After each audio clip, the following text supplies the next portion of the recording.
एक कथा हम आपको सुनाते हैं। एक बार एक सोमालाल थे, तो बाहर से कहीं घर पर आए तो उनका मुख कुछ उतरा हुआ था। तो उनकी पत्नी ने पूछा, सोमी पूछे सोम से, कैसे मुख मलिन?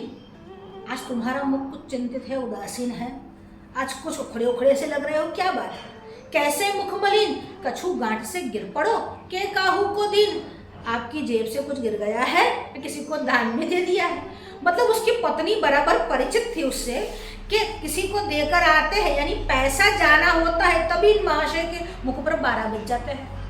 अब जो सोमालाल कहते हैं वो कहते हैं कि नहीं किसी को दीन, हमने किसी को दान में नहीं दिया, और ऐसा भी नहीं है कि हमारी जेब से कुछ गिर गया है, नहीं जेब से गिर पड़ो, नहीं किसी को दीन, देता देखूं और को मेरा मुख मलिन। अरे किसी और को दान देते हुए देखता हूं तो मैं चिंतित हो जाता हूं।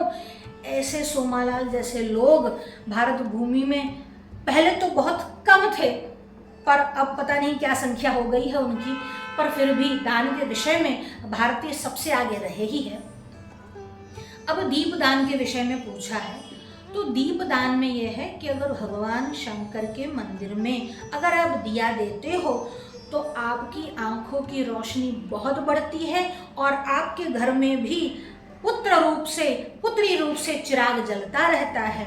और आपको अगर शिवपुराण की वो कथा याद हो कि एक चोर ने केवल दीपदान किया था, और वह भी अज्ञानवश, मतलब जानबूझकर नहीं, वो तो चोरी करने आया था और जला दिया उसने अपना ही कुर्ते का एक चिन्नी फाड़कर।